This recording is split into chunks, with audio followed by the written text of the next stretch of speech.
We are on day 3 of Black History Month, and today I'm going to talk about the father of Black History Month and how it came to be.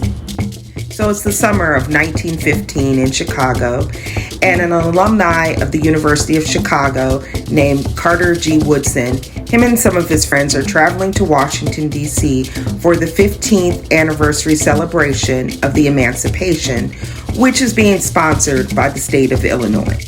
So this event that Carter and his friends were going to, it was a 3-week-long celebration, and it was to highlight the progress that Black people had made since the emancipation and the destruction of slavery. So this was a big event, and there were, again, thousands of Black people coming from across the nation to be a part and to participate in this. Woodson was so inspired by the coming together of all these Black people for this event that he decided to form an organization before he left.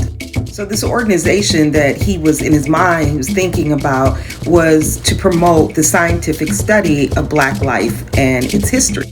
So on September 9th, Woodson, along with 4 others, formed ASNLH, which stands for Association for the Study of Negro Life and History. So in 1916, Woodson created the Journal of Negro History. And the intentions for that were for him to gather other Black intellectuals to popularize the findings that they have of Black people. And he urged civic leaders and other folks to promote these achievements with the research that they were uncovering. Woodson was a graduate member of Omega Sci-Fi. So he reached out to his brothers and to that chapter to help with this process and to take up this work. And they did.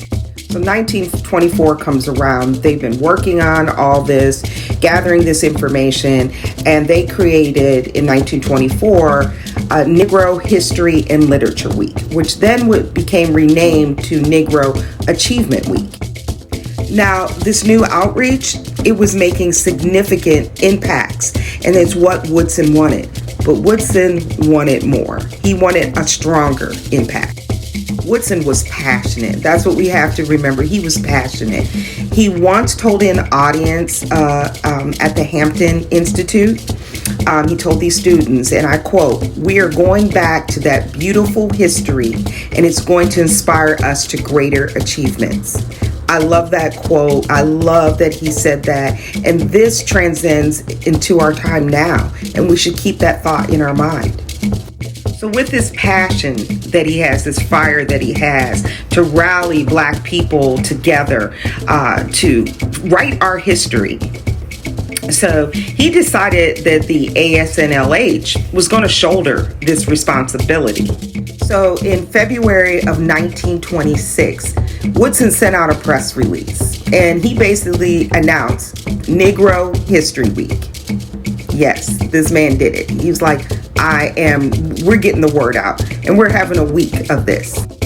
So now we're at the question, so why February? A question I ask myself every February, since it's the shortest month of the year, and it wasn't what I have been thinking all along.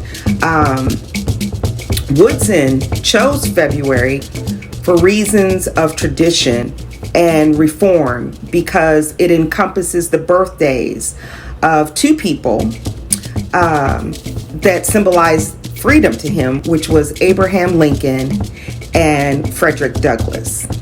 Woodson, he built Negro History Week around traditional days commemorating our Black past.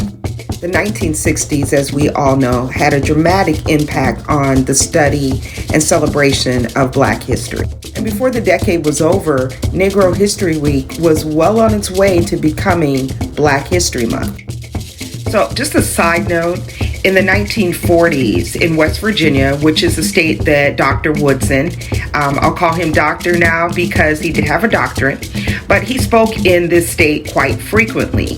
So Negro History Week was already out there. People knew about it, were celebrating, but in West Virginia, Black people were celebrating Negro History Month already before even Black History Month started. So that's how much of an impact he was having on the Black culture.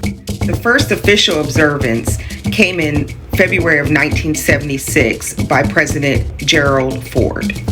So 10 years later, in 1986, which is also the first year that Martin Luther King Jr.'s birthday was observed as a national holiday, the U.S. Congress, also in joint resolution with the House and the Senate, designated the month of February as National Black History Month. So now we know why Black History Month is celebrated in February.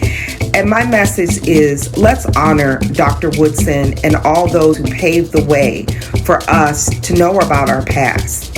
And let's put on that armor of Black greatness and do this every day. Let's celebrate our Black greatness.